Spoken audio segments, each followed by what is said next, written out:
Now, one thing I am going to talk about is see this. This is good. Way to go, YKev. I've heard you say that the indie tag is something that you should avoid. So, can you say why that is? What is the most unique thing about this game? And how long do I have to spend on the Steam page before I figure it out? Because what I did was I got about a dozen people and I watched them shop for Steam pages for an hour at a time. Is it worth it trying to update and optimize the Steam page after release? There's so much junk out there. You have to prove in your screenshots we are like the highest quality game because that's what Steam shoppers are looking for. Cozy games, folks, are really hot. That's how people watch trailers. They're just skipping ahead looking for gameplay. I'm just going to break to give you, Hugo, some credit. The list that you sent me, if this is from your community, you have a great community. Great games are in the selection. So really high quality stuff. Just be confident. Just like, yeah, this game's freaking awesome. You're a freaking bear. Hello and welcome, I'm your Code Monkey. This is the second special video that I'm making with guest Chris Zukowski. Chris is a Steam marketing expert. A lot of my own personal knowledge about marketing, a lot of it I learned it from him. I've been reading his newsletter for years. It's basically how I keep up with the Steam algorithms changes, and it's also how I learned what are the best practices currently. By using all of that knowledge in a practical way is how I've been able to find success with my games. Now, in the previous video, Chris already gave a great crash course on Steam marketing, and I asked him a bunch of common questions. Definitely go watch that video if you haven't seen it yet. Now here on this one, we are going to do something very interesting. I made a post asking you all if you had games on Steam, so thank you all so much for posting all of your games. I actually got a ton of submissions. I was expecting maybe a couple dozen, but I got literally hundreds. There's way too many to cover in just one video. I tried my best to pick a nice variety, lots of genres, lots of different budgets. Some pages already look great, while others have some room for improvement. So thank you for submitting your games, and even if I didn't pick your specific game, you can still learn from all of these to see what makes a great Steam page. I'm going to ask Chris about the Steam pages and what they're doing right and what could be improved. A great Steam page can definitely be a massive help in getting you more wishlists and more sales. And speaking of wishlists, afterwards, if you want to keep on learning all about marketing, Chris is currently running a sale on his courses. If you want to get a ton of marketing knowledge in a really condensed form, then I highly recommend you pick up his Wishlists and Visibility Masterclass. It teaches you how the Steam algorithm works, how to create a great Steam page, what makes a great demo, how to contact the press, and so on, and how to do all of this without paying thousands to some PR company. So check it out with the link in the description down below. The sale ends really soon, so definitely go ahead and get it quickly. Okay, so let's see my conversation with Chris and analyze what makes a great Steam page. Alright, so Chris, welcome back. Thanks for being here again. Most people have already seen the previous video, so they probably already know who you are, but just in case, give a quick intro of who you are and what you do. Hi, my name is Chris Zukowski. I'm a marketing guru. People say I don't like that term. I just study Steam a lot. That's what I do. I just study Steam, and what I do is I analyze how the market works, what doesn't. I interview devs who have had successes and some who have almost had success. So I really study the marketplace and then help indies get their game out there, get it doing the best it possibly can. So thanks so much for having me back, Hugo. I really appreciate it. Okay, awesome. Yeah, I can't wait to learn more about how to create a great Steam page. So that's the goal with this little video. So let's see if all of us can learn how to get a better Steam page, which does matter quite a lot since a great Steam page is the difference between getting thousands of wish lists or zero. So this is definitely something very important that everyone should learn. So yeah, I picked a bunch of games. I asked the community, got a ton of submissions, way too many to go through. So let's go through a bunch of them and try to learn what makes a great Steam page. Fantastic. And actually, for the first one, let's start off with a special one. So basically, let's start off with my own game, Dinky Guardians. This is something that I published last year. And actually, this is a game that, like I've said, I've been reading Chris's newsletter for many, many years. So basically, I applied my own marketing knowledge that I've learned over the many years into making this page. So hopefully the page is good. At least in terms of results, the game was quite successful. I did manage to hit my goal, so that was awesome. So yeah, I put in all the knowledge, it worked. But yeah, I'm always interested in learning how I could improve. So yeah, Chris, go ahead. All right. Thank you so much. So, just to set some context, yes, the game is the most important thing. That's what determines your success. The Steam page can just support what you've already got. And one of the things that I always say is your Steam page needs to accurately represent your game in as fast as possible. So, overall, very good Steam page. Now, what I always try and do is figure out, like, without looking at it, can I figure out the genre and kind of what the hook is without going too deep? Like, because most people just spend 30 seconds looking at a Steam page to see if they like it. And so, when I was looking at the short description here, that's kind of where people start. Um, I saw a lot of things, but I think with the thing that really took that grabbed me was, oh, right down here. Goal: repopulate the entire galaxy with dinkies. Keep them safe. Fully automate everything. That is a good description of, I think, what this game is. And I think what you need to do is kind of ramp up how much you explain that, because I thought this was a great statement. It just didn't go everywhere. So I really, in other words, I wasn't as present as I could see it on some of these pages. And when I was going through the Steam pages, yes, I see the dinky here, but when I go through, it's a lot harder to see the dinkies. I see the main character, I see some crafting menus, some automation, like tower defense aspects of the game, which are all great and it looks good. It's just I don't see enough. I mean, there's one little dinky right here. Um, and then the guy, no dinkies, but this guy's here. So basically, what I was thinking is, yes, right there. Okay, so there's this screenshot, and I really think that right up front, I always say the first 4 screenshots are most important because that's what shows up when you hover over the mouse. I really think there needs to be more dinkies in the screenshots. Remember the first 4, like I said, is what most people see. And there's this, but visually, just from a graphic design standpoint, this is what stands out. This is what my eye goes to, is this giant rocket taking off. It wasn't until later I was like, oh wait, look at that little guy back there. So I would put more dinkies in if they're the purpose for the game. You breed them, you automate them, you're trying to get them to the other planets. I think that's a great 1, 2, 3 of what you're trying to do. I would try and build a level, even if it's totally impractical, totally covered in dinkies. So you get the point, like within the first couple screenshots. Oh my god, I gotta make these guys. That was the main thing, and I think it's an interesting hook. I just think you need to bring it to the forefront so that everybody can see it. Okay, that's a really interesting point. It's yeah, because the game is basically you start off by dinkies, start off telling the dinkies what to do, keep them safe, keep them fed, and so on, and then eventually you upgrade into machines so that eventually dinkies don't have to do anything. But yeah, it is a very good point. I haven't considered about it. I definitely did focus more on showing more like late game because I figured, okay, that is going to be a bit more visually interesting. But yeah, you are absolutely right. Definitely should show a bit more of the, I guess, the core concept of the game in these screenshots. Nice. Yeah, and what happened was, what that means when I see it, I was like, "Oh, well, it's another automation builder tower defense type game," but you have an interesting hook. So by um by showing the late game, you didn't show the hook, which are these cute little pink guys. So yeah, double, triple down on the pink guys.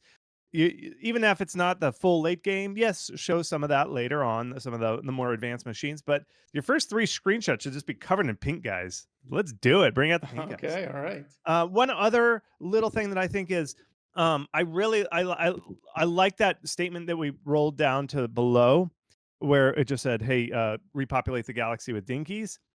I kind of like that instead of this short description. This short description is very complicated, and I kind of tuned out about the second sentence because there was so much information coming at me. I like the emojis. I would just take this. I think this is good. This is still good, but it deserves to be in the about this section, which is further down. I like that previous one down here. I would just swap these two. I think this does a better summation of what you're trying to do. This sentence right here, the goal.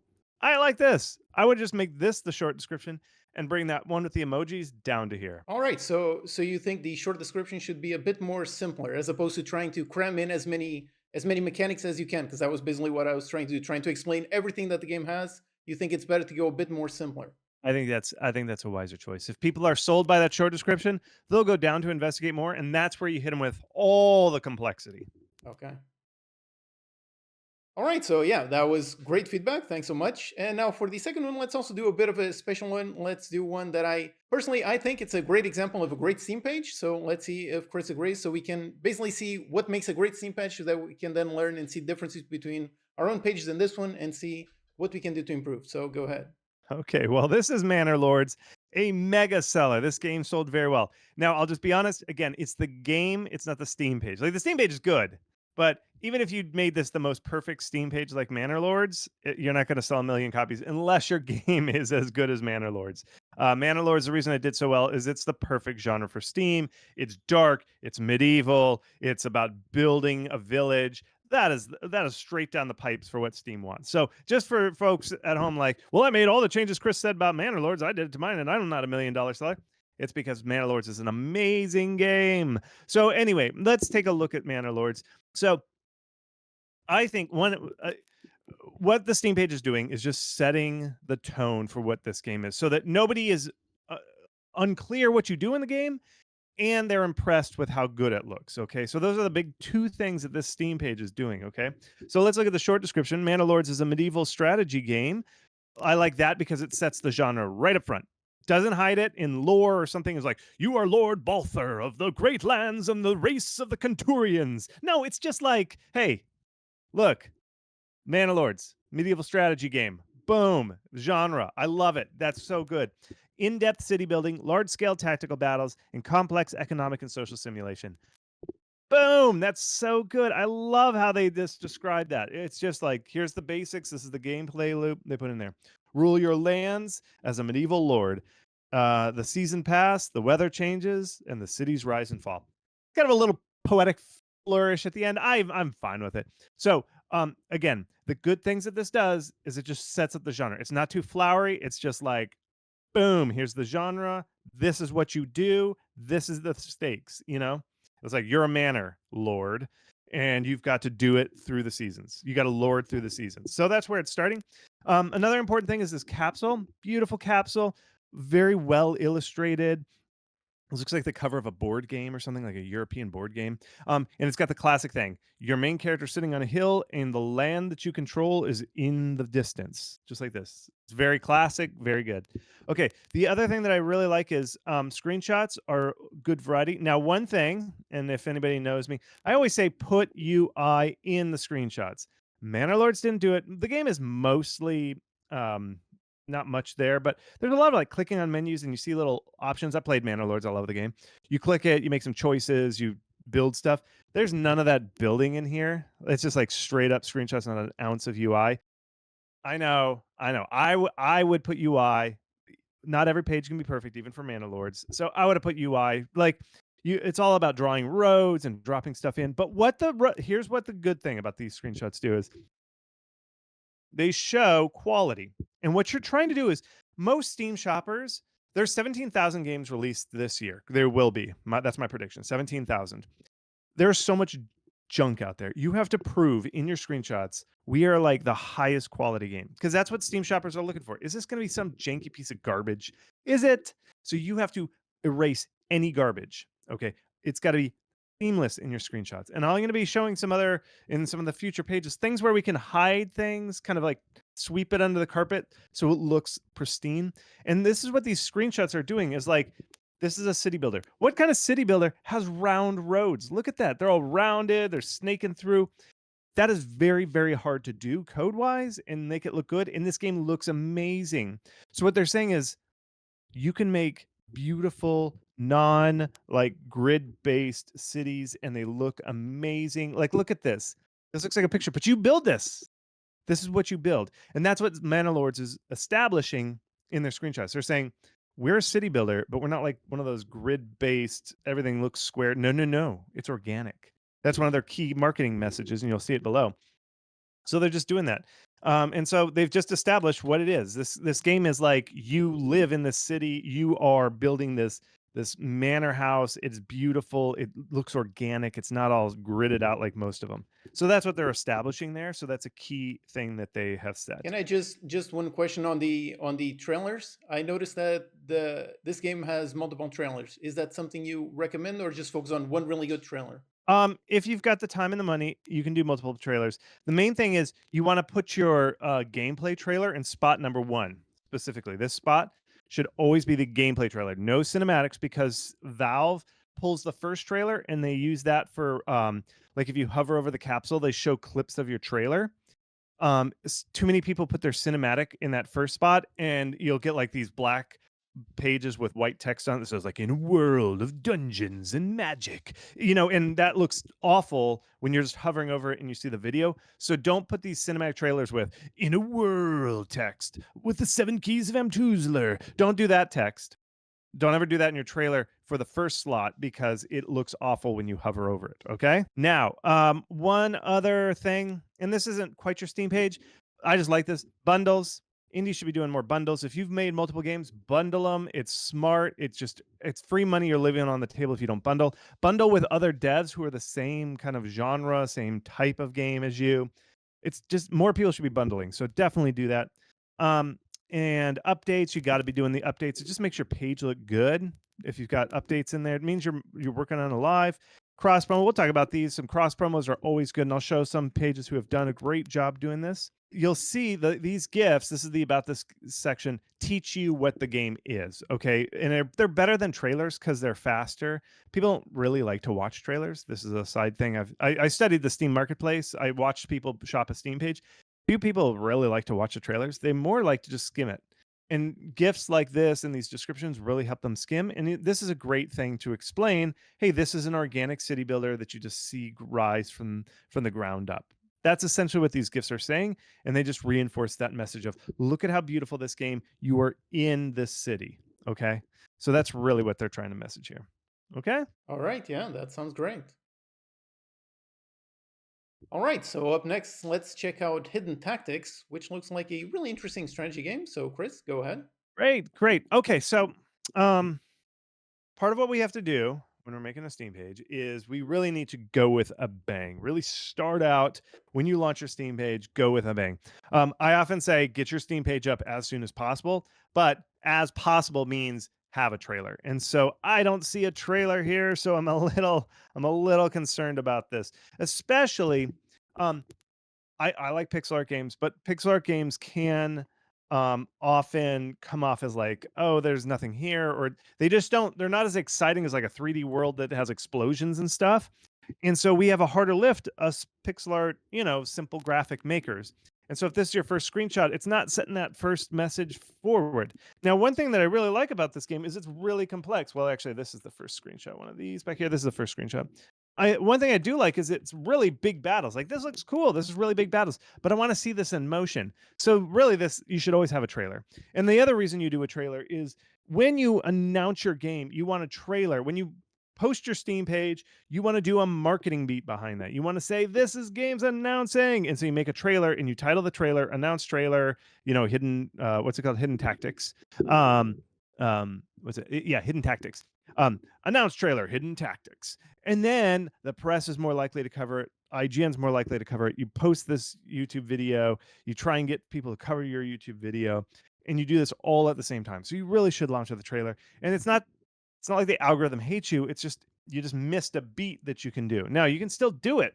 Here's a trick: is if nobody noticed that you launched your Steam page, you can say announcing my Steam page, and then there's nobody who saw that you didn't announce it. So they're all like, oh, okay, wow, he just announced it. So just make a trailer, call it the announced trailer, and send it around to the press and trying to get it out there. But pixel art games and these big strategic games like this always benefit by seeing it in motion because it looks better in motion. Again, I'm an old school guy. I love pixel art. I make pixel art games, but by screenshot, they just don't have the same oomph as like Manor Lords. It has like this beautiful 3D environment. So you usually have to overcome that with motion and graphics. And so I highly, highly recommend you do the trailer. By the way, speaking of trailers, do you have any general guidelines? Like, should a trailer be 30 seconds, 60 seconds, 10 minutes? Should it show gameplay? Should it show UI? Not. What are the general guidelines for a great trailer? Yeah, so 30 to 40 seconds is fine for your first trailer, just putting it in there, for Steam right here. So I say about 45 seconds at the most. And go straight into gameplay. I always say first 5 seconds should be gameplay. Most people do this thing where it's like, again, black text, black page, white text, like in a world, get ready for the magical journey of your life. And it's like, come on, what is it? And then it's like a picture of a soldier. And it's like, no. Just go straight to the gameplay. Your first screenshot should be like arrows flying, guys battling, death, and then slow it down. You hit them first second with what the game is because you need to establish gameplay.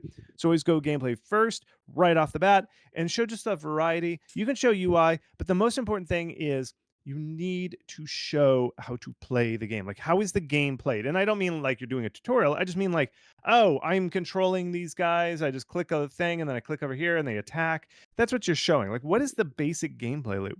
That's what you need to show in the trailer. All right, now I'm going to go into one other thing here. Watch these tags. Okay. So tags are what tells Steam where to put your game.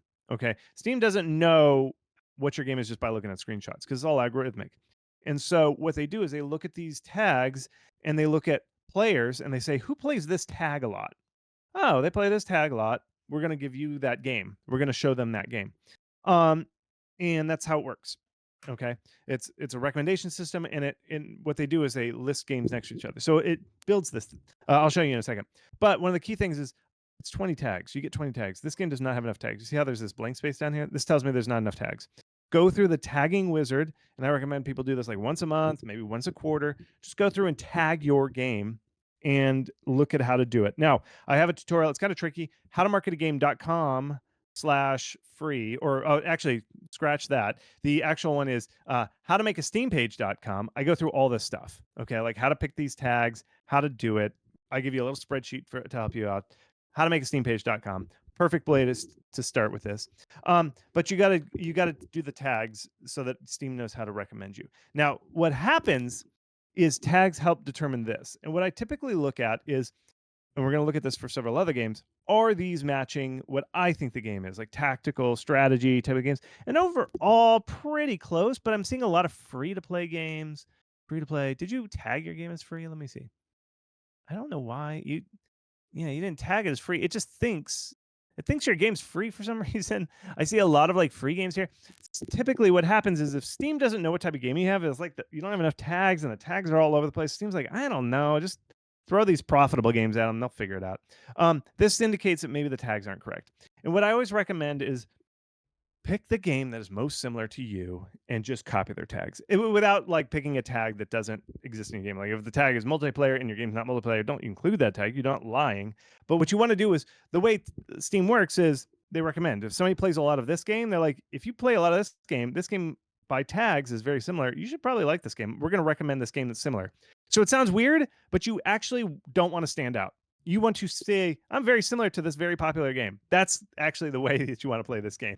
And so you are basically, I call it like hitching yourself to another game. So I don't know exactly what your game is, but there's a lot of games like Wargroove. It seems like it might be similar to yours. A lot of tactical pixel art strategy games. Build that list of games that you think you're similar to, and then just see what tags are similar. Again, howtomakeasteampage.com. I go through how to do that and just copy those tags. And then you just match directly, and then you get that cross traffic from them. It's a little bit more complicated by that, but that's really what the strategy you're trying to pull And is. speaking of tags, I've heard you say that the indie tag is something that you should avoid.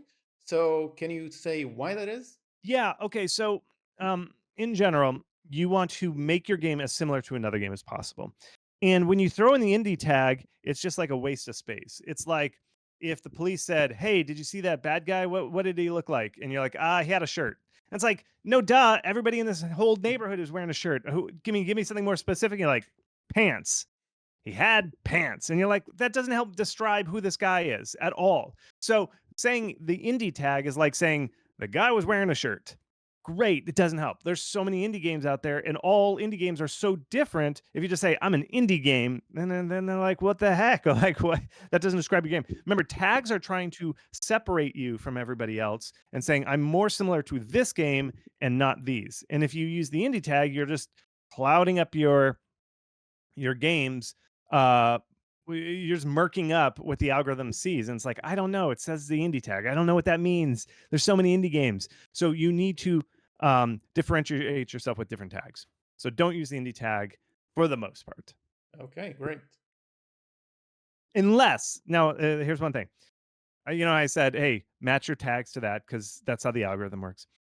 Sometimes indies haven't gotten the message, even if there's like the number one game in this genre and you are so similar to it and they put the indie tag in there, copy the indie tag. Again, it's sort of like, I don't know how the algorithm specifically works, but I think the more similar your tags are, the more likely Steam's going to recommend these games next to each other. So that's a one excuse where I would say like, okay, you got the indie tag, you can do it, it's okay. Okay, good to know. And just one more note on this game. I noticed that the capsule looks quite different from the gameplay. So the gameplay has something like a pixel art look, but the capsule is like a beautiful illustration. So is this something that you recommend? Doing a capsule that is very different, but perhaps more appealing than it would be using just general game assets? Yeah, I totally recommend doing this. This is perfect, and it's good capsule. It really shows what's going on, tactics, guy playing with an org. Um, Here's the thing: is one, people are like, well, it seems like you're lying if you do pixel art and then this. Well, since the beginning of time, we've been here. Let me pull this up. Like, there's my old Nintendo cartridge. Look at that. Like, that's Mario Kart. I don't know if you can see that. It's Mario Kart. The Mario Kart on the SNES did not look like this. So, fans of pixel art and old school games have, for beginning of time, known that, hey, this game is illustrated on the cover, but the actual game itself is pixel art. So you're not tricking anybody. We've been indoctrinated to how that works since the beginning of time, since the beginning of video games. Two, you just have to, because one thing, one thing I say a lot is, remember, there's 17,000 games and a lot of them are crap. And what you're trying to do is show, I'm not crap. I am a serious game. This is not one of those my first games. I'm just a kid. My first game. You are saying, I am making quality software here.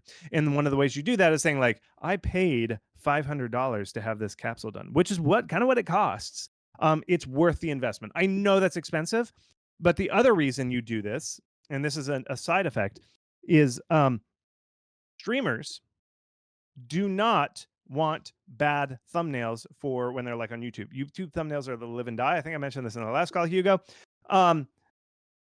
You need a good capsule so that a YouTuber, when they play this game and give you all this traffic, like this thumbnail, so they can use it for their thumbnail on YouTube. So that's why we need a good capsule, so that a streamer's like, oh, that's a good capsule. I'm going to use that. I'm going to play this game because I can use this artwork to boost my click-through rate. That's all YouTubers care about, right? The click-through rate. So that's what you got to do. So I highly recommend paying an artist. Don't make it yourself, and getting a good capsule. It's like wearing a suit at a job interview. You don't look like that every day, but the hiring manager is going to be like, that lady put on a suit. She's quality. She works hard for this thing. You know what I mean? So you got to put your best face forward and get some good capsule art. Good? All right, so yeah, capsule art is very important. Okay. All right, so let's look at one that is nice and cozy, and it's called Weyrdlets. So, Chris, go ahead. I love the name. Weyrdlets. I get it.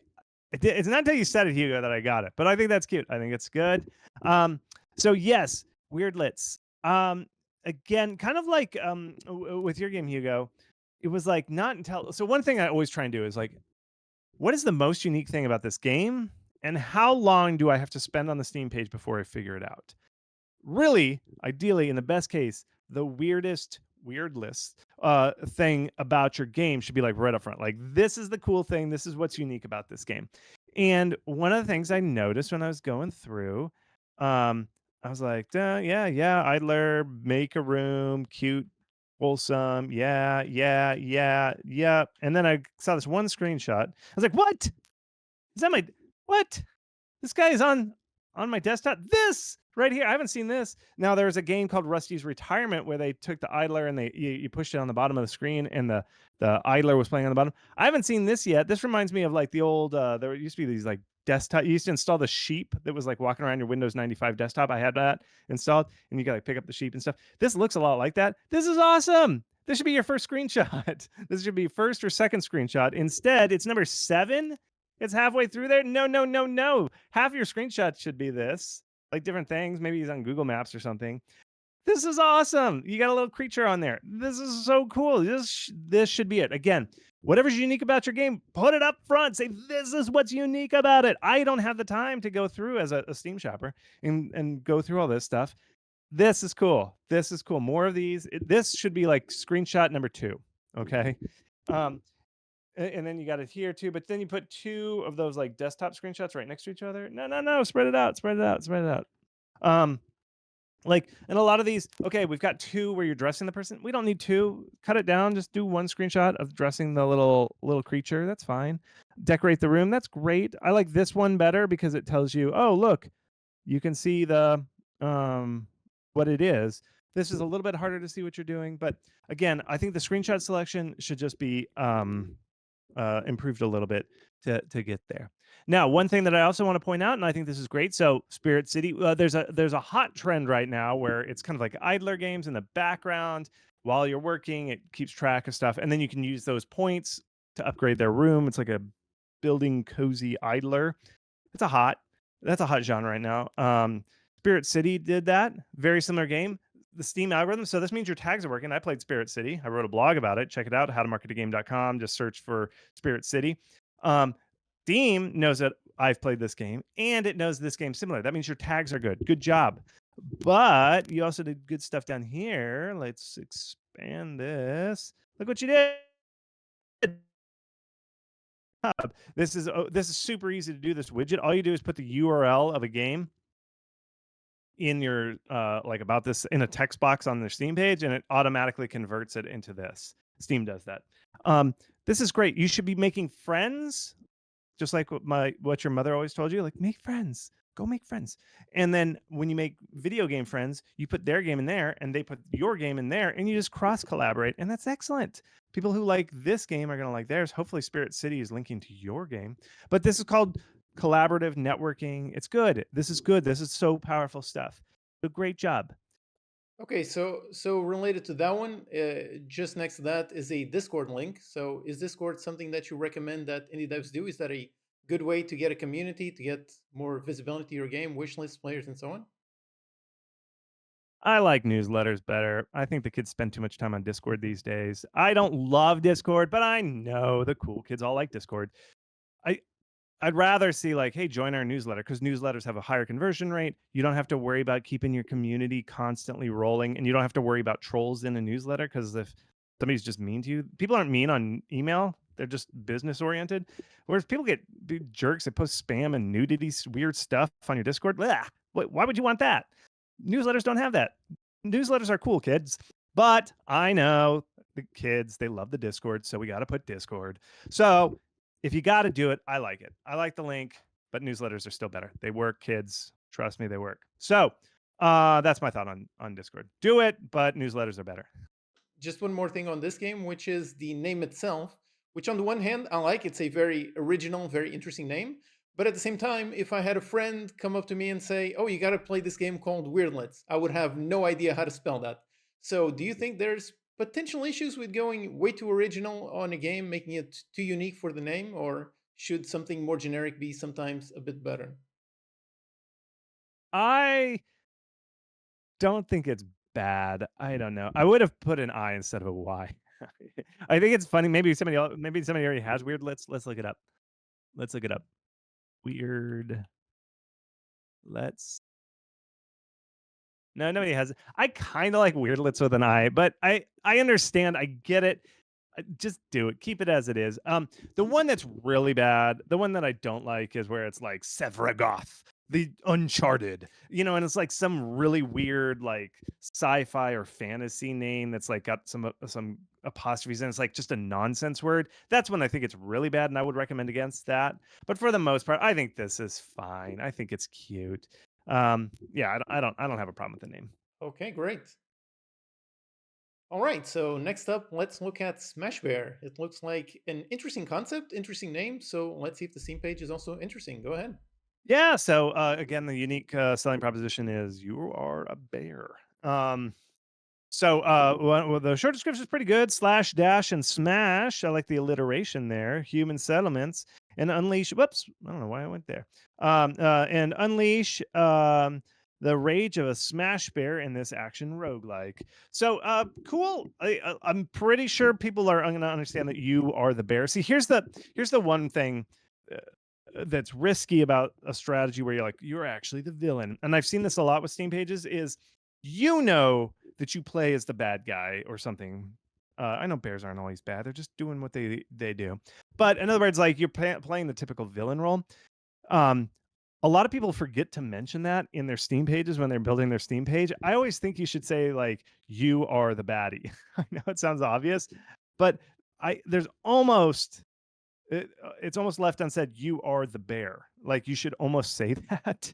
I know it sounds pedantic, but people don't always know. And so, like when you look at a screenshot like this, like okay, I see there's a laser turret. So you could totally interpret this screenshot as, oh, I have to set up a tower defense to protect my community from this bear and these wolves. So I am fighting them. See, when you're playing the counter where you're playing the bad guy, you have to go extra to say who you are and that you are the bad guy.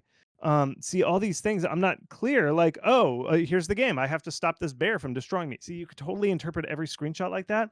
So if there's a screenshot uh, where you are showing you are the bear, like the bear just like, oh, and it's like, this is not, I'm not saying literally this is you, but it's where it's like upgrade and you show the bear and he's got like claws and he's like upgrading his claws or something.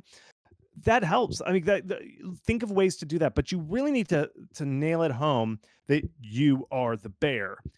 Now, free tip.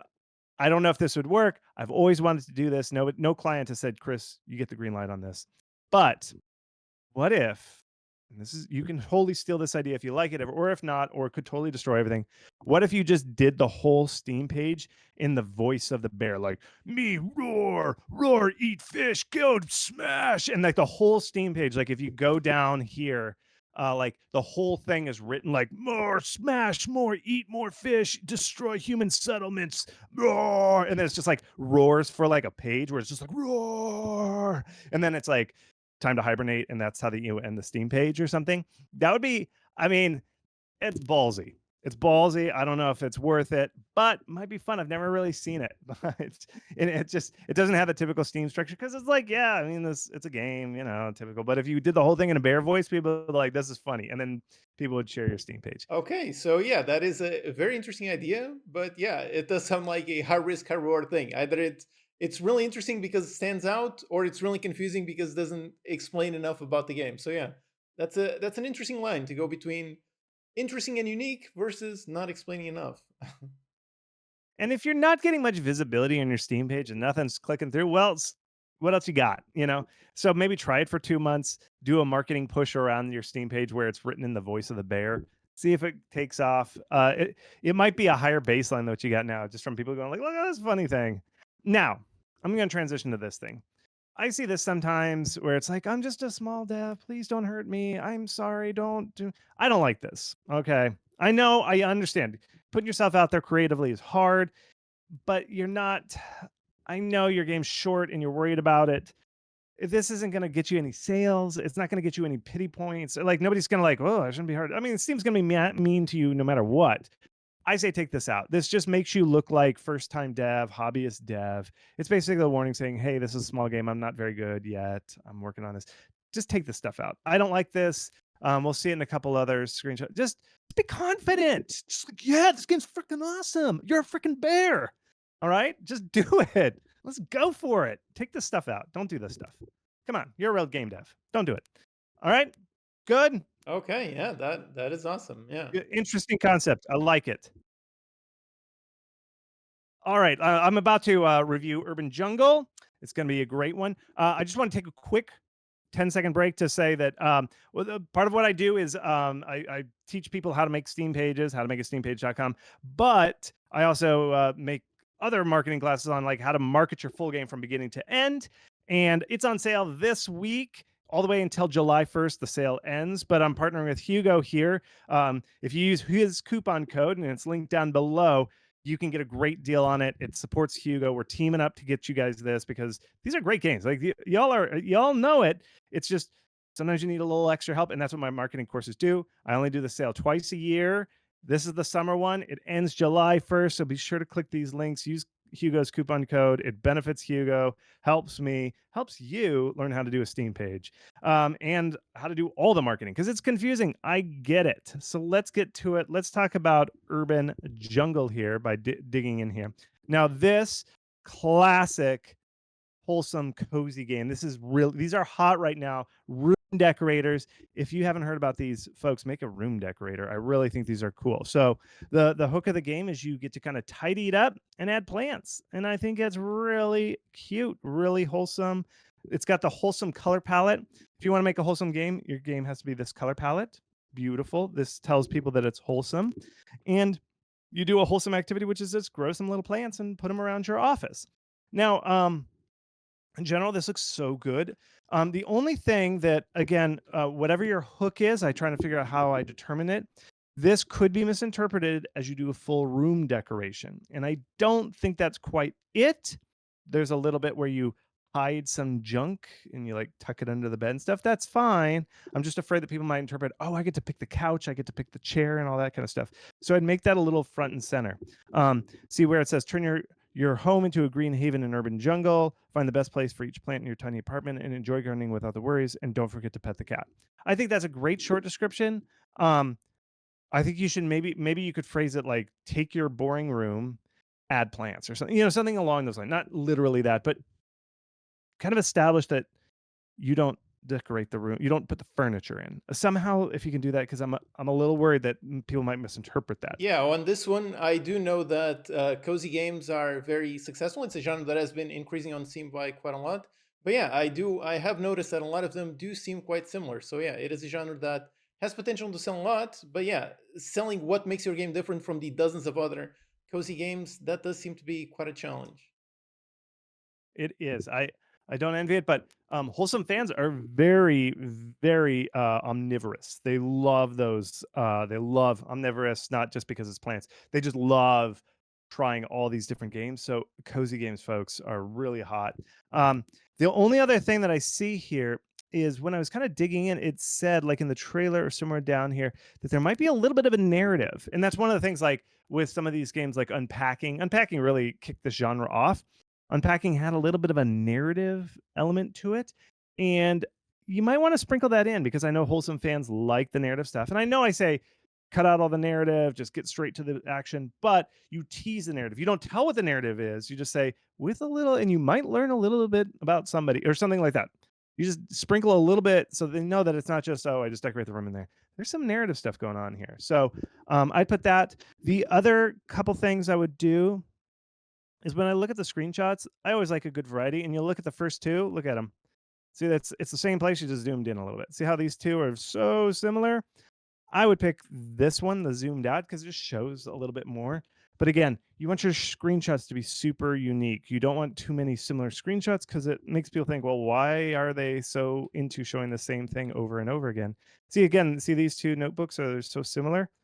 I'd pick one. I kind of like this one because it shows you all the plants. Shows you like, oh, I unlock plants. See, you're teaching people how the game plays with this stuff. So that's what I would kind of pay attention to. And then one last thing is in these videos, I would show when I watched the trailer, I really liked how your trailer shows placing plants. You could see the plants kind of like they plop down. They do this cute animation where they kind of like spring back.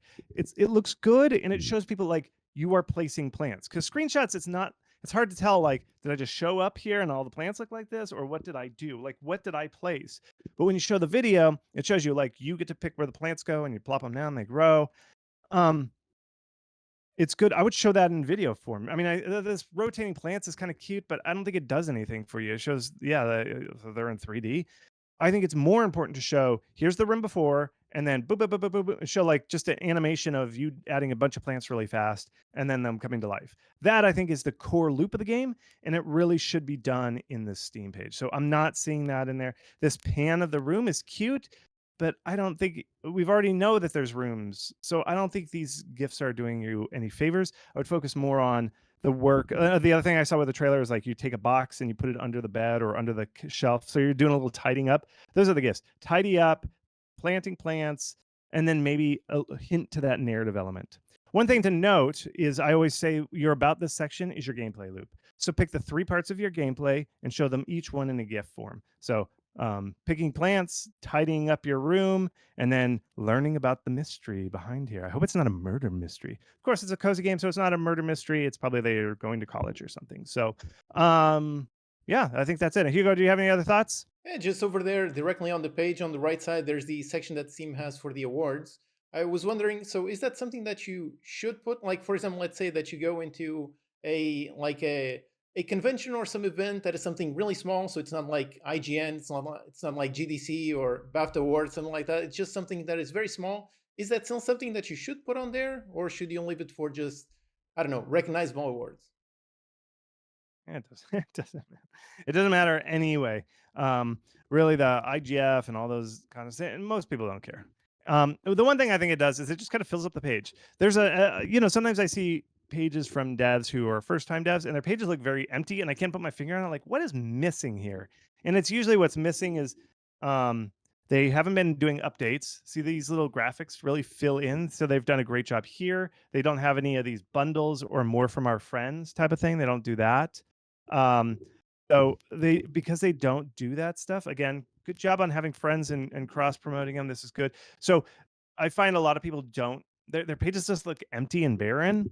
And doing this stuff just kind of fills out your page. But it's not like Steam shoppers. And I know this because I watch Steam shoppers do it. And I actually asked them, I said, what do you think about these? And they're like, what? And I was like, those things are there. And they didn't even notice them, these little awards that people add. But I think it just kind of fills it out, just fills the space. It's like putting drapes next to a window. Why do we hang fabric next to windows? I don't know. But if you don't do it, it just makes your room look empty. So it's the same thing. These are kind of the drapes of your cozy game.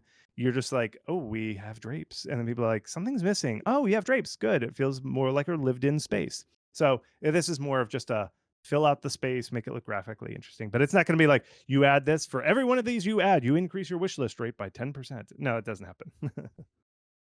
All right, yeah, that's awesome, man. This game is definitely looking great. I think I remember seeing a post on Reddit about this specific game and how apparently developers started learning from one of my videos. So that's always really awesome to see, and it's really great to see such a great game and it seems to be doing quite well. Okay. I'm just going to break to give you, Hugo, some credit. The list that you sent me, if this is from your community, you have a great community. Great games are in the selection. So really high quality stuff. And they got 40,000 wish lists according to this thing. So good job on that. So doing great there, Urban Jungle. Yeah, I agree. The games that were submitted on that post are all really awesome. So yeah, congratulations to all of you making such really awesome games. Okay, so next up, let's look at Evil Corporation. So it's a horror game and it seems to be very well made. So let's see the Steam page. All right, great. Now, I always say, every indie should be required to make a horror film or a horror game, I should say. Horror games are so hot. People love sharing horror games. They do very well. They're pretty easy to make. So somewhat easier than making like a 4X or an RPG or something for sure. So I think every indie should be required to make one horror game before you can call yourself an indie. Evil Corporation's a horror game. And classic capsule, you put the red text and then something bad. Typically, now artistic rules can be broken, but typically, and this goes back to I think my comment on one of the previous games, the bear game. What are you? Are you the baddie or are you the goodie or what? Who are you? When I look at these screenshots, who am I?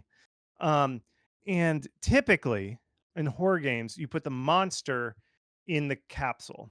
You just put the monster here and then the text. Look at Choo Choo Charles, Lunch Lady, Huggy Wuggy, or whatever, Bathtub Friends or what. Bathtub Friends. I don't know what it's called. Whatever it is. You always put the. I don't think Bathtub Friends is a game, but hey, free horror game, Bathtub Friends.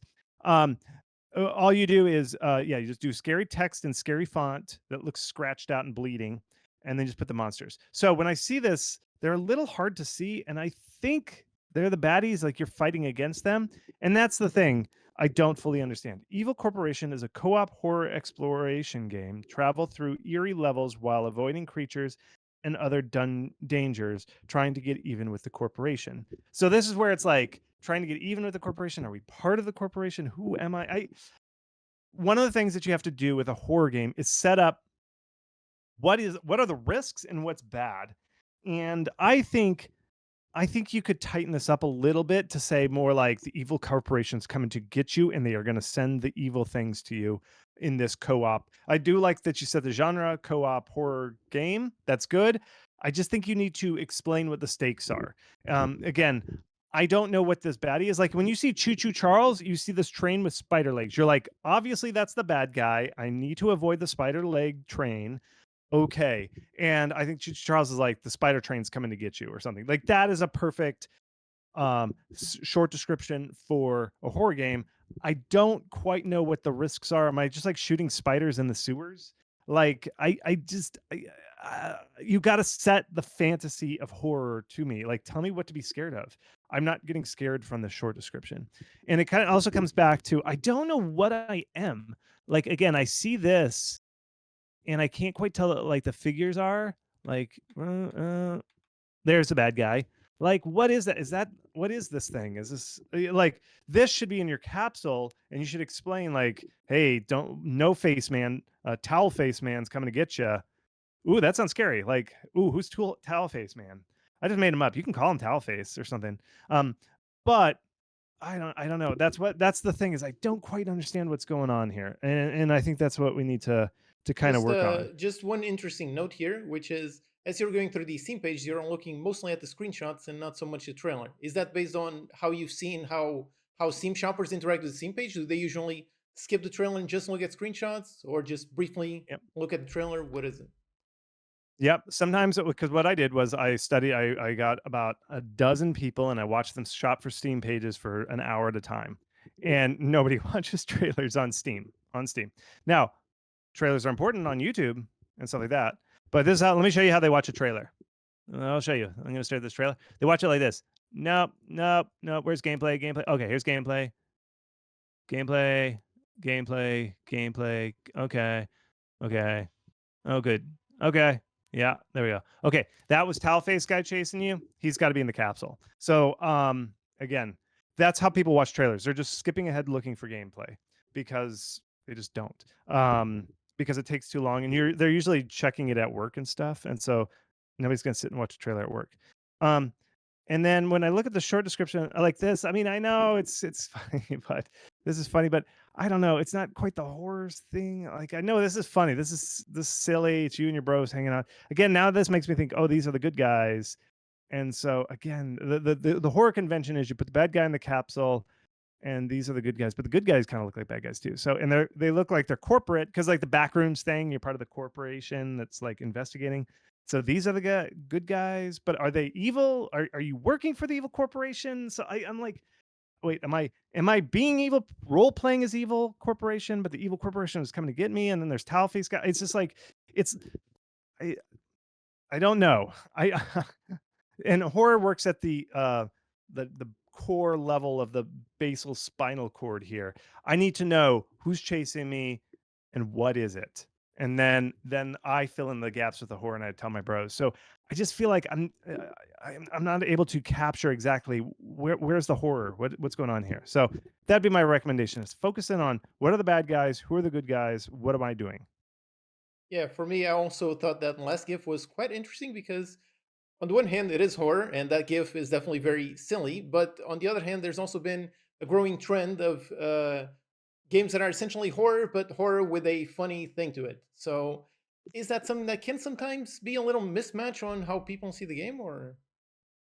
It's funny you say Jordan or Peel from like the Get Out and stuff. He said the difference between comedy and horror is music.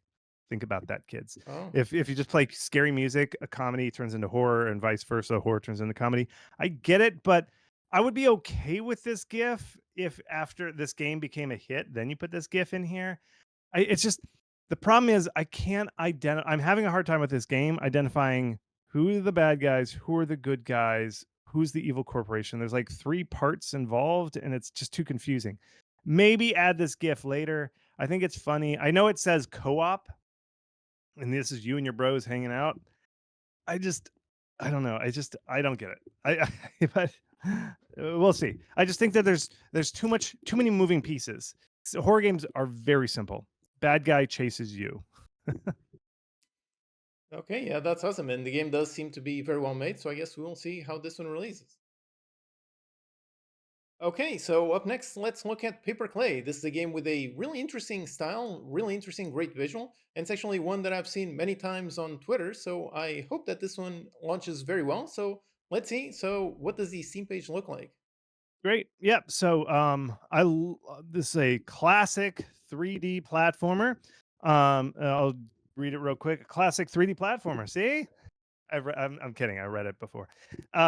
With a tactile twist, open, unfold, and rotate your way through a stunning open world with a varied move set of double jumps, dashes, and glides. Explore, solve puzzles, and make friends as you try to find every last egg. Okay. Now, one of the things, again, when I come back to what is the unique hook, you put it in the capsule. This is actually a really good capsule. You got the little buddy. And I didn't notice the little buddy. It's kind of a Banjo Kazooie situation, I think, or Ratchet and Clank, which is classic. That's classic. And I didn't see it until I got down to here. Like this buddy duo chicken nugget. Get it? Chicken nugget. That's so cute. Put this one first. Like, so platformers, 3D platformers, and platforms in general rely on, characters, like silly characters there. So establish that up front. Because one of the things when I was looking through the screenshots, I really didn't see the little nugget. Like when I went through here, like I'd expect to see it, there's a nugget, but it's blurry. Like I can see the little yellow head. It's blurry. So it just looked like when I saw it, I was like, typical platformer. Yeah, I'm going to jump on stuff through the snow biome, through this biome. I just don't see the little nugget. And what is the mechanic? Is it like a Banjo Kazooie? Like he comes out and he attacks, or I throw him and then he pulls me up? What is the mechanical implication of that? And then the other thing was the fold and the twist mechanic. I don't quite see it in the screenshots. It looks very traditional, like Mario, like, oh, bounce up to the thing. So I know there's the twist mechanic with the paper. That's a unique twist. But I'm just not seeing it in the screenshots. Like I just don't. I feel like we're missing the hook. Now, that said, this page is beautiful. One of the things that I say, you need to tell people that you are not like a typical My First Game.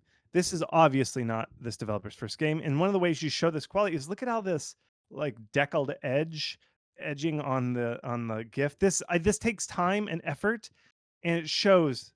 I know my graphics. I know how to do this. You're in good hands, folks. Buy this game because I'm good at graphics. This is good. You should always do something like, see how the title is just a little bit of extra text here, all that kind of stuff. Very good. Now, one of the things that I also want to do. Oh, the other thing I saw that I thought was cool. Again, the screenshot, like this sock puppet. You talk to a sock puppet. This tells me, like you said, tactile, very Yoshi's Yarn Story or whatever that game was called. I don't see that little in the screenshots. Like, I feel like the screenshots, again, screenshots are very important. I think they were like the last thing people thought about. I would like to see the sock puppet.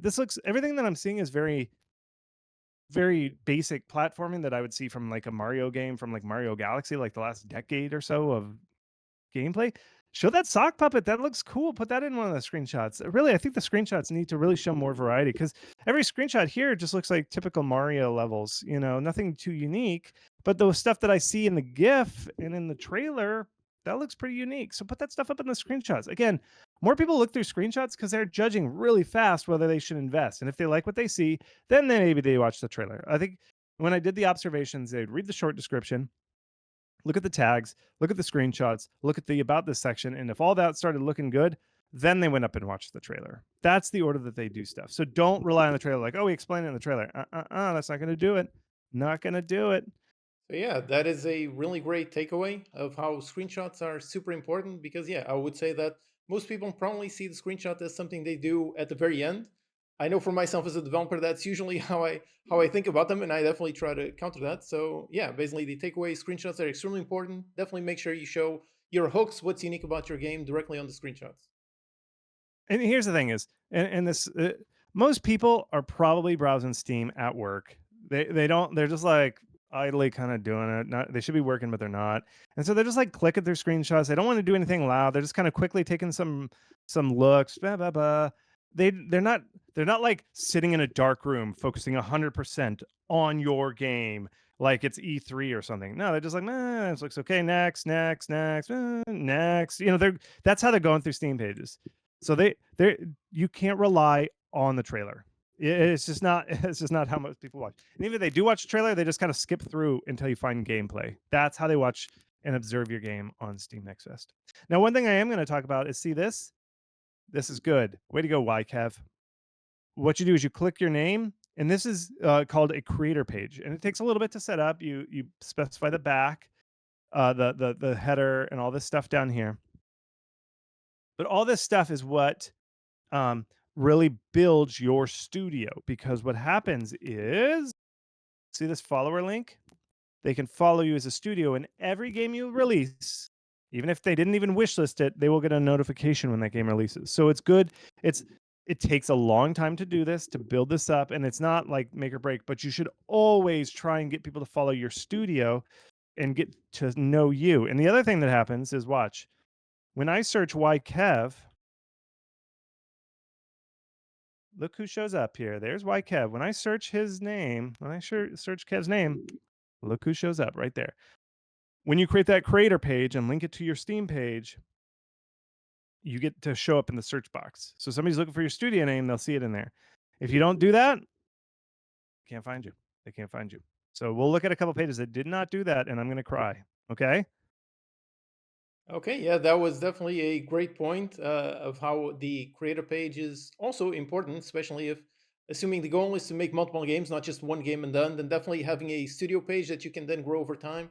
That is indeed something that is quite important, and a bunch of people don't do it. So, yeah, if that's one of you, definitely go ahead, create your studio page right now. All right, so up next, let's check out Demon Spore. This is a game that has a really interesting visuals. It's got some interesting mechanics. So yeah, right away, this looks very interesting to me. So let's see, what does the Steam page look like? Yeah, I saw this game first on Twitter, I think, or somewhere sharing. So, way to get the message out there. Really interesting concept. I like it. I don't, to be honest, I don't have a lot for the Steam page. The only thing is, and this kind of goes back to who are you? When I first, when my, when I first saw this, I was like, who are you? Where are you? Like, where are you really? It's just the nature of this game, and I know when you play the game, it's easy to tell. Like, you could see the movement. Um, and stuff and be able to identify because the camera's panning around. But on some still screenshots, maybe pick screenshots where you're a little bit zoomed in and you show the guy, especially shooting like that. It's easy to tell because there's a giant red line pointing out of the guy. So that's great. And this one's also good because of the lighting effects. But overall, very, very great game, very great concept. I really don't have a lot of notes. I will show a little trailer because I did think this trailer was good because look, you start right with gameplay. This is so good, folks. You tell the hook right there. You show this boiling, bubbling monster and this poor scientist trying to stop it. This is a great trailer, and the logo. Normally, I say don't show the logo, but I like how they did this, where they showed the logo because you're not Nintendo. I mean, we indie devs aren't Nintendo, so the logo doesn't really matter. But I like how they showed gameplay and then they trickled the logo over it. If you absolutely have to show your logo, this is the way to do it. So I'd really recommend it this way. Not a black screen there. It's like in a world, and then it does this thing. So in general, this is great. I love this. I love this thing. It looks so good. I really don't have many notes. One thing I did say was show UI, and I noticed that a lot of screenshots don't have UI, but these GIFs do. And there's one where you could see the bullets, how many bullets the guy had under him, and it was ticking down. But I didn't see that in the screenshots. I always like to show UI because it tells you what the game is. Like you might see some UI of like, oh, what weapons does he have? Oh, he got a rocket launcher. That's cool. There's a grenade launcher. That's even better. I want to buy this game because there's a grenade launcher. So I always say put UI in there. Try that. I did notice that this GIF looks a little different. The level select movement looks a little different than up above. It may be out of date graphically. Maybe you updated the graphics up there, but not down here.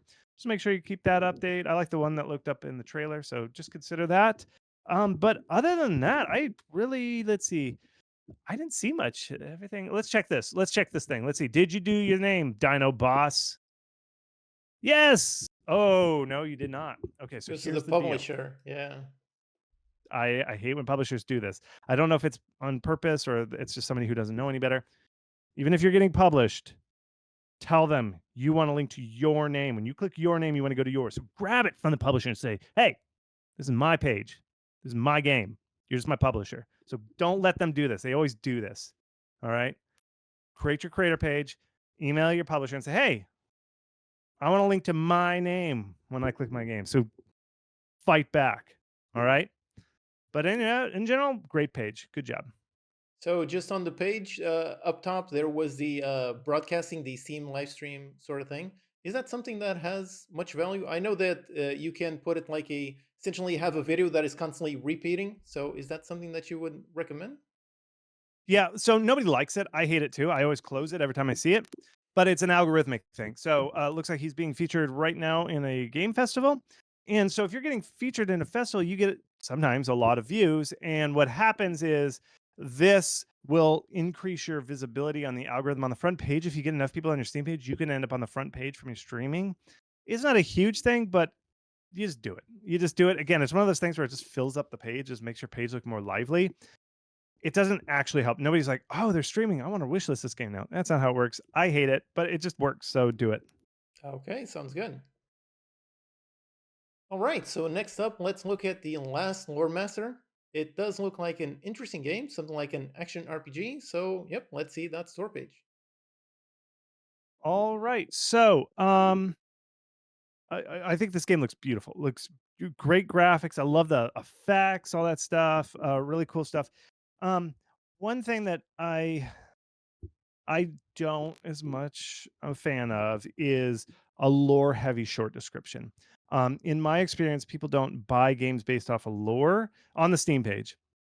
They enjoy lore after the fact once they enjoy your game, but you have to get really basic on your Steam page. And I know it's boring and it's not fun and it's not why you got into games.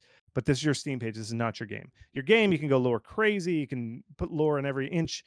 But here, like harness the power of the six cardinal elements and the last of the Lord Master. Like I don't know what the elements are. I don't know what a Lord Master is. So I would just take that stuff out. I don't really like lore dumps. Play as Jahir, a powerful elemental Lord Master, combating the encroaching unraveling as you seamlessly freeze. The freeze, burn, crush, eradicate your foes is good, but the who this character is and they're the last of the who's and the seven keys of Van Tuzler, it's hard to read when it's lore heavy, and it's like I'm just trying to figure out what this game is. And so with these kind of RPGs, what I say, I know it sounds like you're reducing your game to nothing, but focus on mechanics. What is unique about it?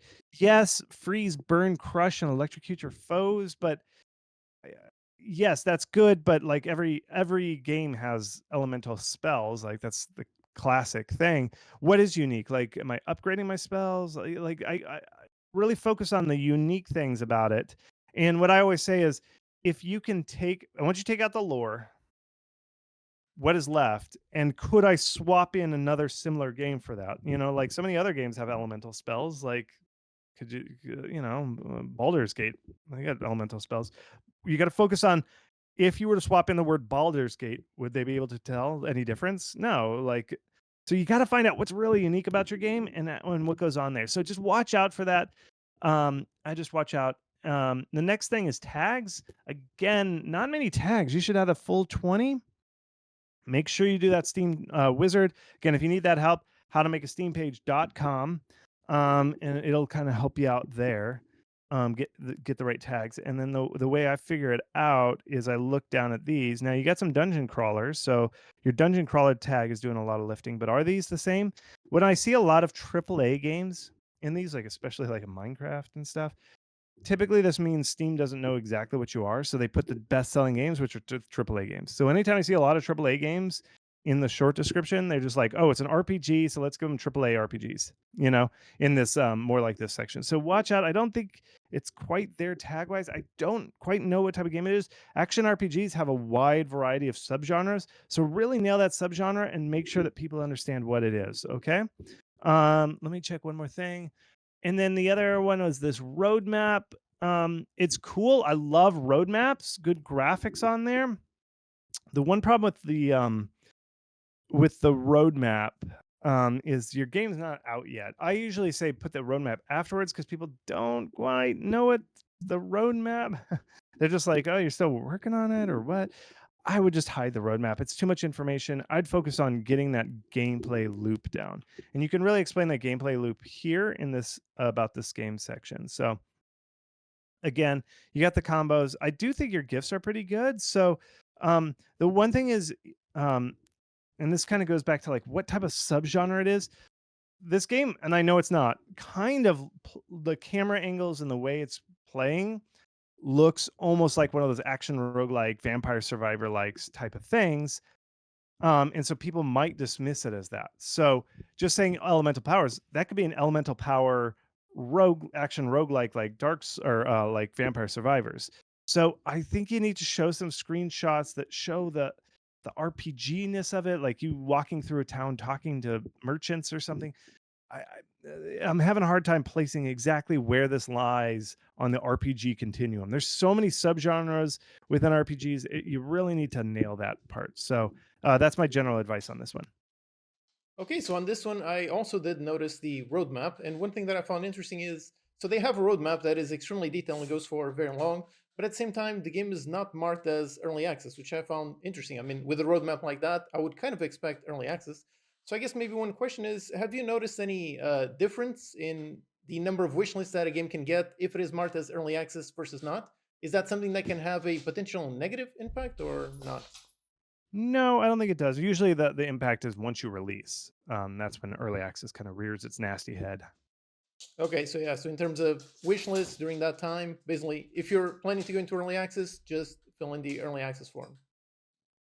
Yeah. And one thing, I'm just going to stop right here. One thing with your Steam page, I want to set expectations. When you update your Steam page, it's not like for the most part, if your page is really bad and then you go to a decent Steam page, it's not like all of a sudden you just see this ramp up of wish lists. The way the Steam algorithm works, and this is what I talk about in my class. If you click the link down below, Hugo gets a piece of it. In other words, like we teamed up to get there on this one. I explained this in my class. Wish lists come when you do outside promotion. So what you're trying to do, and this is what my course is all about, is how do you get this promotion? When you do a big, expensive, like trailer reveal, or it doesn't have to be expensive. I just kind of threw that in for dramatic effect. Or if you get in a festival, or you get a streamer to cover you, that's a huge influx of traffic to your Steam page. That is what increases your wish list. It is not. Some people get a little too crazy with the click-through rate. They get into the math, and they're like, well, when I added the word legendary, I increased my click-through rate by 1%. I think this is something. No, you're just reading and interpreting static noise. That is not worth your time. The thing that's going to increase your list is, like, first, yes, get the Steam page looking good so that it doesn't look like an asset flip or something bad. Once it's decent, you can then go out and get these big promotional events. That is what will increase your wish list. It's not going to be like, oh, if I make the character wear a red shirt, I noticed that I increased wish list by 10%. That is not the way this works. You get a good Steam page, and then the outside promotion is what brings wish list. So I just want to set everybody's expectations before you get too deep into the numbers here. Yeah, that is a great point. Definitely. I mean, the store page is definitely important, but equally as important or more important is getting the traffic onto the store page. So, yeah, that is a great Exactly. mention. Okay, so let's check out Castles on Clouds. It's a game that looks very well made. So let's see if the Steam page is also very well made. So go ahead, Chris. Yeah. Yeah, I think it's good made. A beautiful game, looks good. Very clear to tell what it is. Tower defense, good short description, roguelike tower defense. Um, One of the things that I talk about is you have to make it look like your game is done, like professionally made, ready to go. The capsule, I can tell that it's like it took a pretty good screenshot of the action and then put in this title. In general, I don't like that because I think shoppers can see, like, oh, I just took a screenshot. That means he didn't invest in his game. You want like a nice illustrated screenshot. And I know they're expensive and it's hard to do, but it's worth it. A good capsule is worth it. So look at other tower defense games to see what they did. But it's usually a character and you have an explosion in the background and all the characters are coming and then there's like all these mobs overhead. Just look at a bunch of tower defense games and then hire a capsule artist to do them. Don't use AI. It always looks kind of just a little off, and people are kind of allergic to it. It's worth the money. You're doing this professionally. You're hoping to earn a lot of money. It's a worthy investment. So I would get a capsule. Don't just take a screenshot.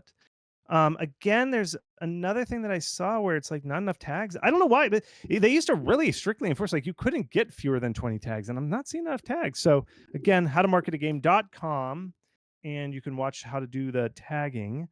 And when I scroll down here, there's a broken image. See that broken image? So something's gone broken. And again, people are looking for any excuse to dismiss your game. If they're like, why is this image broken? Oh my god, this game's kind of broken. They don't have a professionally illustrated capsule. I don't know. This seems like somebody's first game. I'm not ready to invest in this yet. So you have to be very, very careful with this.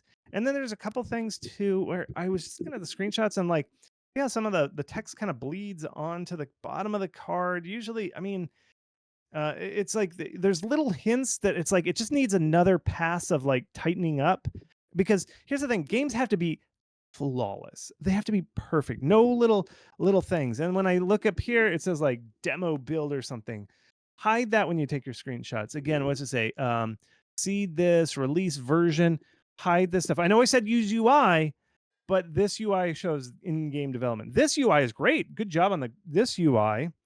Good to show that, but you don't want this like in development stuff. You want to make your game look flawless, like it's ready to go. And all these little things just start to stand out, and it's like you got to be really careful with the screenshots you pick. Because yeah, it just looks weird. It's like the text is running off the card a little bit. Just be careful on these things. Really look, ask a friend to look at it and see if you see anything weird. A friend who's like really judgmental, pick them because they're good at finding these little things. So in general, yeah, just look out for, I'm just seeing a lot of little things that make me think, oh, this developer is not, it's it, because if it looks like there's all these little things, that means, oh, the code and the gameplay is going to be a little janky. So, but it might not. But that's the impression that you're giving to people when they're shopping your Steam page. Again, this is like when you go for a job interview, you have to look clean, comb your hair, get a nice shave in, wear a suit, look good. And then, but if you're like, your shirt's untucked and it's like you got like tomato sauce because you had a big plate of spaghetti before the interview, it's like you got to clean yourself up before the job interview, and your Steam page is your interview. So that's my general thought. And let me see if let's do one last thing. TJ, let me click your name. Oh, this is the default thing. So if you don't set up your creator page, it looks like this. This is not cool. They can't follow you. And if they search TJ, they're not going to find you. So really get that creator page set up. This is what it looks like when you don't set up your creator page. So again, there's just a lot of little things you need to tighten up, and then your game can shine. But that's all I saw for Castles on Clouds. Yeah, I really like what you said about how the Steam audience is basically looking for these tiny little things to essentially dismiss a game. I mean, that's kind of the problem with there being so many games on Steam, so many awesome games, that competition is really, really fierce, really insane. So yeah, I guess the Steam shoppers are definitely looking for all kinds of things to just dismiss the game, move on to the next thing, and so on. So yeah, I guess it shows how polish is extremely important, not just on the game itself. The game needs to be super polished, but also the Steam page needs to be super polished, cannot have like missing image, something like that. So yeah, that is definitely something that needs to be paid attention to because it is indeed very important. Okay, so next up, let's look at Hellspresso. And this is actually a pretty fun one because viewers on the channel might be able to recognize a little bit of the mechanics and visual in the game. That's because I believe this is a game that the developer started by watching my Kitchen Chaos course. And from there, they built upon it. They made this. I love it. I love seeing when people do that, when they take some knowledge that they gain from my channel and then build a fully finished game on top of it. So that is really awesome. So right away, I'm a fan of the game. I hope it finds a lot of success. So yeah, let's see if the Steam page is also ready to find success. So yeah, Chris, go ahead. Great job. Good. That's so neat to see, like when somebody takes that. I see that sometimes in my community when somebody's like, "Oh yeah, I listened to your thing in there." So it's like, and now I'm doing it. And it's like it's so inspiring. So congrats to the Hellspresso team. Okay. In general, I love the capsule. Love it. This is great. You did a great job. Great artist. So good job. No, I know it's Hellspresso, but this first screenshot in hell just kind of like it kind of has a cute whimsical ghost look to it, and this first one's like in hell. It just seemed a little out of place. I don't know. I know it's Hellspresso, but all the rest of them were in a kitchen that looked pretty cute. So watch that. One other thing that I saw, like, I was flicking between these because it's like the same screenshot just at different times a day. I don't really like that. I always like such a variety of screenshots because it just shows people like this game's packed with content. I can't even show you how much is in this game. But when you have two screenshots that are very similar, people are like, maybe this game doesn't have that much content, because Steam shoppers really do like content. And the final one is you have the main title screen. I don't like this at all. I know I say you do UI, but putting the main menu screen, that just for some reason, a lot of like asset flip and first time devs put that in there, and so you want to stay as far away from doing that as possible. So take out the main menu screen. Nobody really buys a game based on the main menu screen. So yeah, I would get it out. Just makes you look a little bit more professional in your Steam page. Same thing that the other ones have. I don't know. Maybe Steam's got something weird going, but not enough tags. I feel like you need more tags because you've got 20. You should have 20. And when I scroll down, speaking of more like this, I see a lot of games that aren't like there's cooking games like Plate Up and what's that big cooking game that was very famous, but I don't see many cooking games in here. I would expect, co-op cooking games to show up like all over the Overcooked. That's what I was thinking. I would think Overcooked would be like the first one. So what I would do is go to Overcooked. It sounds like your game's basically like an Overcooked. Click on Overcooked, just copy their tags that apply. I'm pretty sure your overlap is very good on that. So I would check those. That's kind of my gut feel based on this Hellspresso. Okay, yeah, that sounds good. And I hope the developer takes these tips, makes a great Steam page, and I hope the game finds a lot of success. Okay, so next up, let's look at Watch Out For Goblins, which seems like an interesting physics sandbox, maybe streamer type of game. I don't know. So let's see the store page. So Chris, go ahead. Yeah. So a lot of the rules that I always say, like, oh, you got to look really professional, keep it clean. Don't use the right artwork. Some of these rules don't apply to different games, and these kind of like wacky physics simulators, like Goat Simulator, that sort of thing. Like a game like Gary's Mod, they can be a little sillier. These sandbox games, and so yeah, this one's. I know you're like Chris. You just said the capsule has to be illustrated. Sometimes the illustration makes it look too professional, and this game needs to look not professional because it's like a silly part of the fun is how janky and broken it looks. That's part of the fun. I know it's like it seems like, well, Chris, what's all these rules? I know it's about theme. So try it. I think it's okay. The part of the thing that's helping you is I think also the logo looks very good. So it's a good illustrated logo. People underappreciate logos. You did a great job on the logo. So even if this does kind of look like a screenshot was taken of the engine, in your case, I think it's okay because it's a special type of game.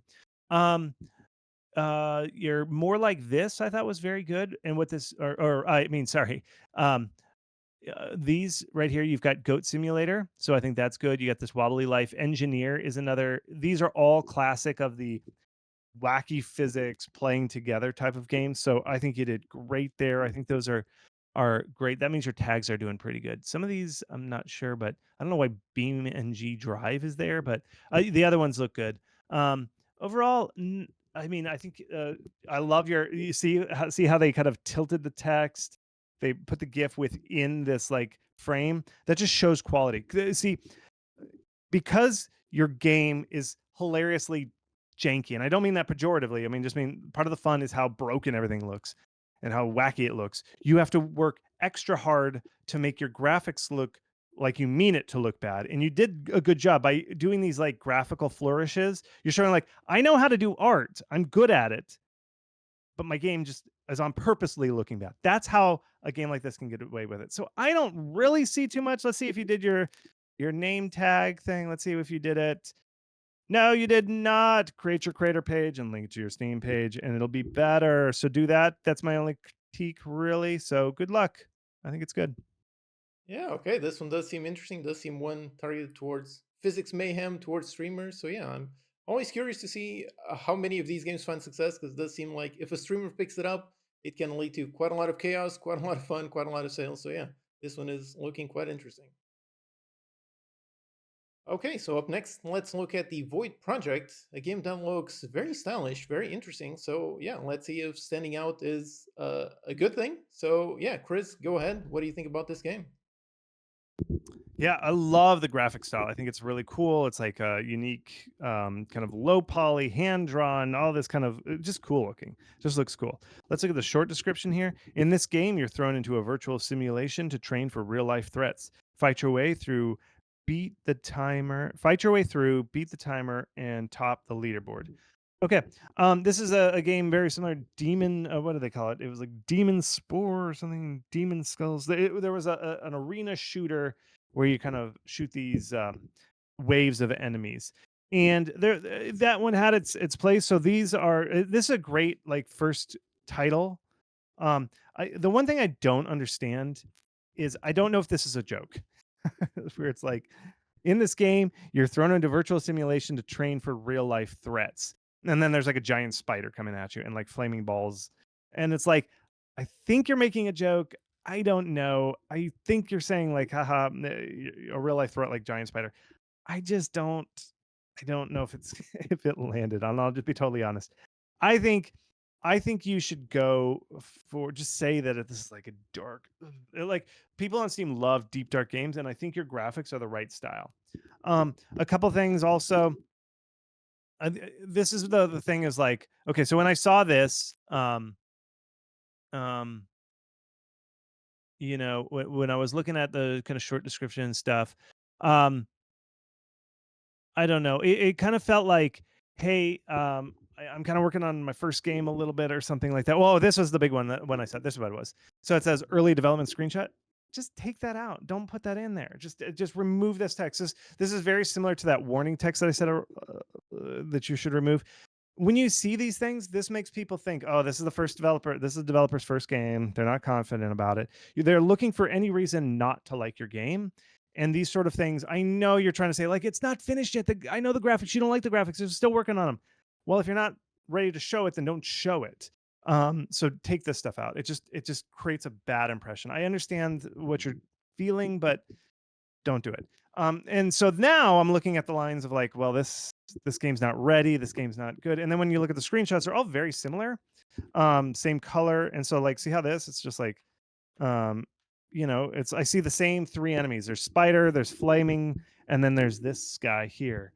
I think that's the third guy. So when I see the same enemies repeated over and over in the screenshots, and all the guns are the same, like I understand that it's like a wave-based shooter kind of arcade style, but I would expect, guns to be different. Maybe you get a grenade launcher, these things. When I see all the same gun, all the same colors, all the same um, kind of enemies, that makes me think, I don't know if there's enough here. So what I'd recommend is I thought maybe when you had the shaders here, oh, these are different environments. I don't understand this panel, but even if you did a couple levels in this style, a couple levels in this blue style, and a couple of that would show variety. And you should change the texture of the ground. The gun should change a little bit. There should be different monsters, different types of monsters. I know this is maybe like a small project that you as maybe first time dev is working on, but I just feel like it just makes it's giving off vibes of like, oh, first project, not there. And then the other thing that I see is like this spider image that you have here is the exact same thing for it's the exact, I could tell you just cut this out and put that in your capsule. Don't do that. Remember, you want the capsule to showcase, like, I think it's a cool capsule. I actually think it's okay. I know it's a screenshot of an engine. I actually think it's okay. I think it looks cool, but then don't go ahead and show that guy in your screenshots. Take that out because then it gives that impression like, oh, well, the guy didn't pay for capsule artist. He just took a screenshot of his game and put it in there. He's probably not investing much effort into this game.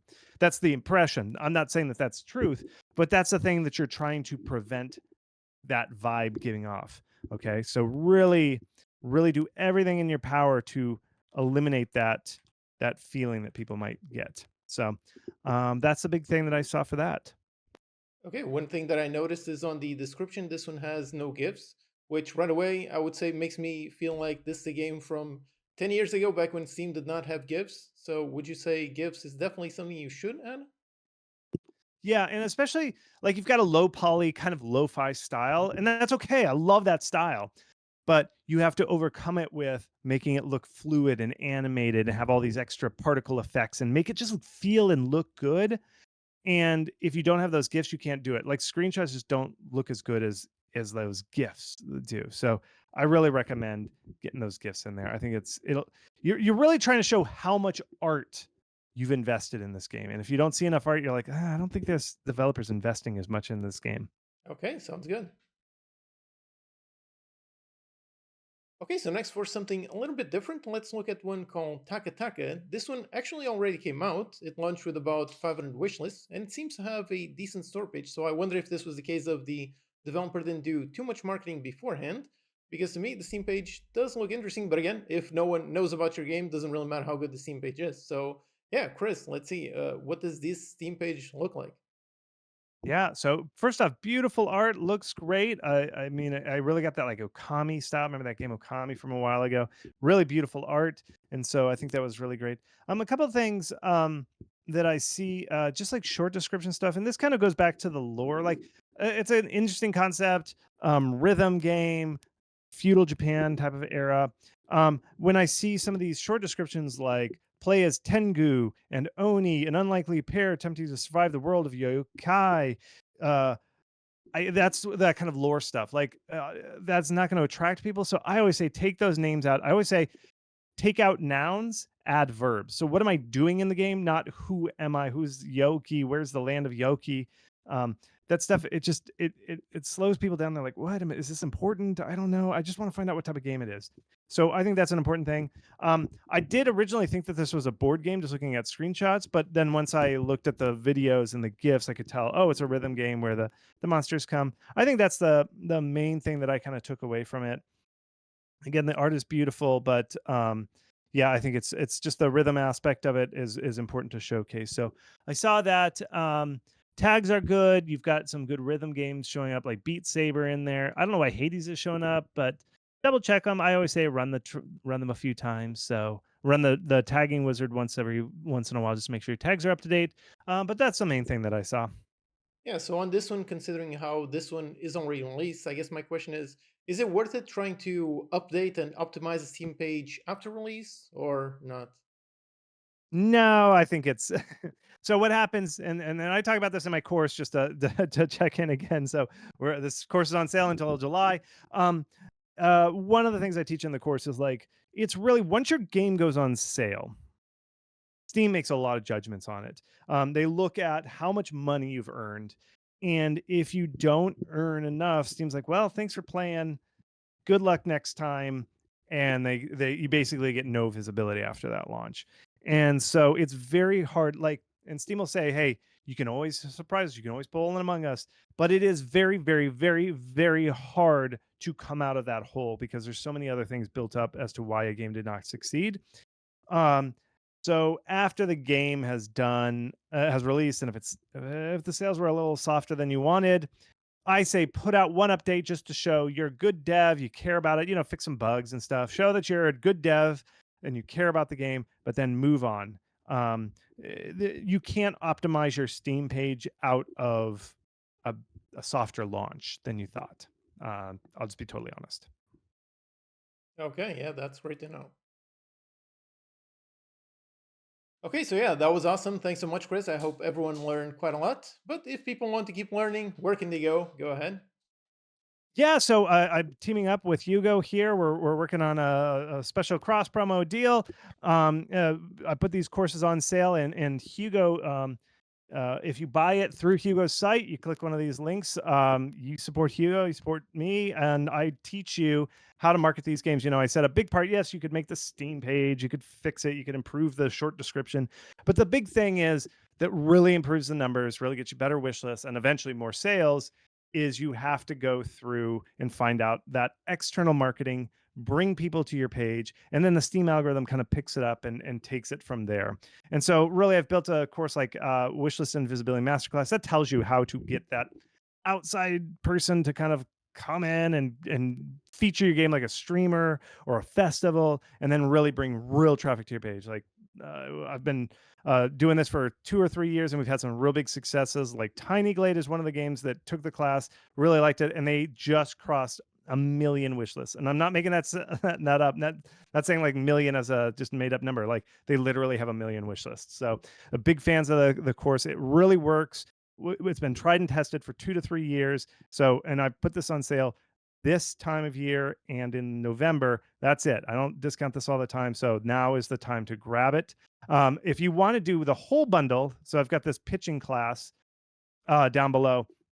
If you're looking to get a publisher, that pitching class is great. I worked with one of the best people in the industry about how to get a publisher, how to reach out to them, how to get that money to fund your game.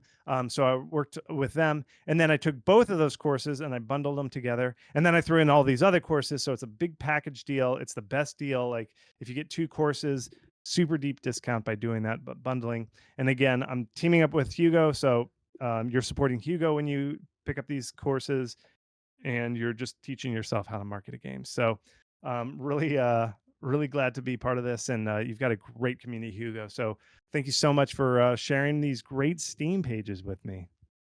All right, that's awesome. Yeah, and thanks for sharing all your knowledge with all of us. All right, thanks, Chris. Talk to you later.